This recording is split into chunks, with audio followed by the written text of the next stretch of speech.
En ce début d'année 2017, je tiens à adresser mes vœux à tous les Français.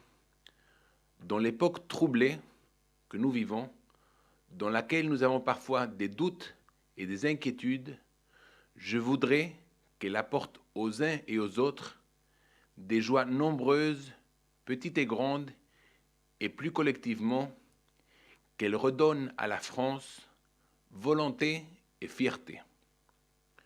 2016 a été une année difficile.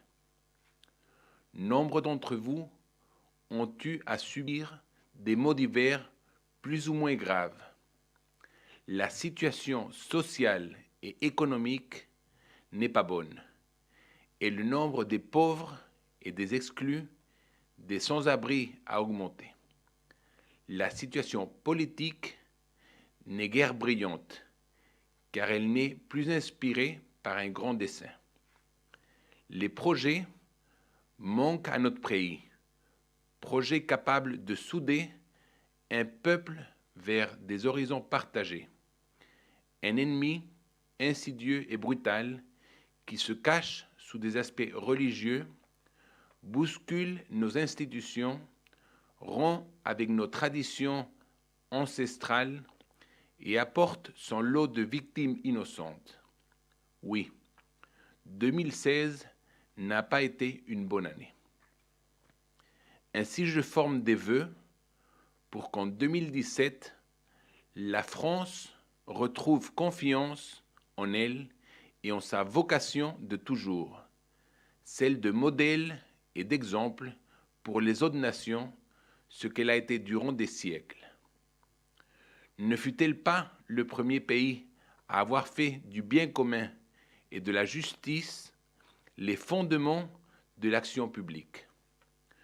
Combien de pays malmenés actuellement, pensons au Moyen-Orient, aimeraient retrouver cela? Combien voudraient que l'homme ne soit pas le jouet des appareils ou de pouvoirs brutaux?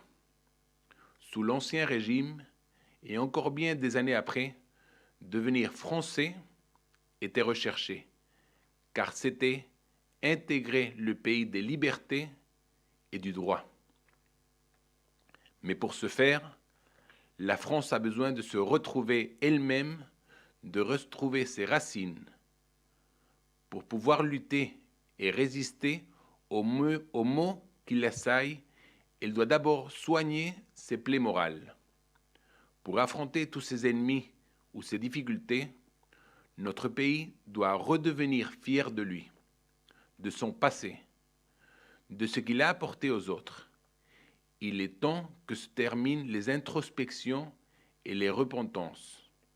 Elles n'ont pas beaucoup de sens dans un pays qui a donné tant de saints, dans un pays qui est toujours admiré et souvent imité. Ainsi, pour 2017, je souhaite que la France renoue avec sa tradition qui lui a toujours fait regarder plutôt vers l'avenir que vers le passé. Pour la France, fille aînée de l'Église, pétrie du message à la fois divin et humaniste de l'Évangile, le paradis est devant et non pas derrière.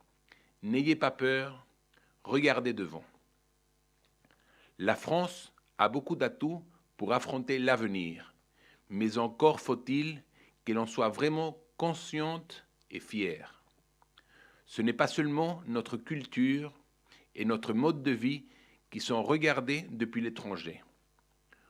Au-delà de nos frontières, ce sont nos jeunes diplômés qui sont appréciés et enviés au point qu'actuellement on les retrouve sur les 5 continents. Ce sont nos armées qui sont admirées en étant déployées partout où il faut triompher la paix, la sécurité et la justice entre les hommes. Ce sont nos entrepreneurs qui continuent à innover. Ce sont nos œuvres caritatives qui agissent partout où la détresse est présente.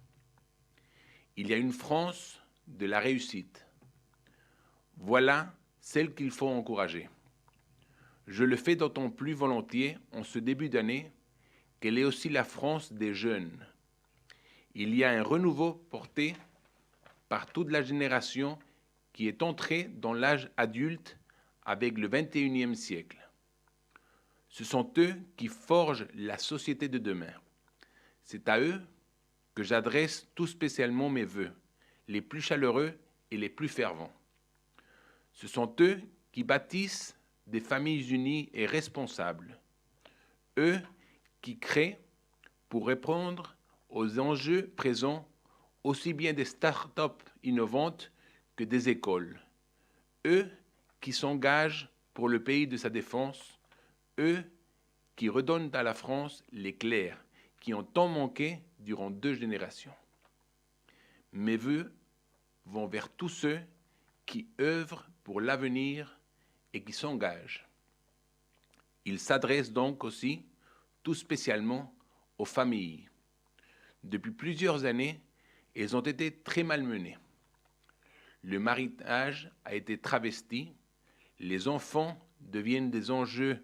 Nos anciens, qui connaissent trop souvent déjà l'abandon, risquent de voir leurs derniers jours menacés, et je ne parle pas des difficultés que la vie quotidienne, se loger, trouver du travail, s'assurer de bonnes structures pour permettre aux enfants d'apprendre. Mais les familles françaises tiennent bon. Elles font preuve d'une grande capacité de résistance active. Elles ne se placent pas uniquement dans une attitude de refus, mais répondent par des projets innovants qui bousculent les vieux cadres sociaux ou pédagogiques qu'on leur impose. À tous ceux qui croient en demain, je voudrais que 2017 redonne des espérances et non des illusions. Pour cela, j'appelle de mes vœux une France qui retrouve le sens de la vérité et du concret et abandonne les idéaux trompeurs qui ne mènent qu'à des impasses. Je vois bien, à travers les déplacements que j'effectue en France et les rencontres que je fais, qu'il y a une attente importante pour sortir d'une spirale négative qui n'est nullement une fatalité. J'aurai rempli mon devoir d'héritier et successeur légitime de la longue tradition des rois de France si je peux contribuer à redonner confiance en l'avenir. Tels sont les vœux que je forme pour tous les Français, pour les familles et les jeunes, mais que je forme aussi pour tous ceux qui, de par le monde, attendent de la France qu'elle fasse mieux entendre sa voix dans le concert des nations. Puisse Saint-Louis, modèle du souverain conscient de ses devoirs, aider la France à vivre une bonne année 2017.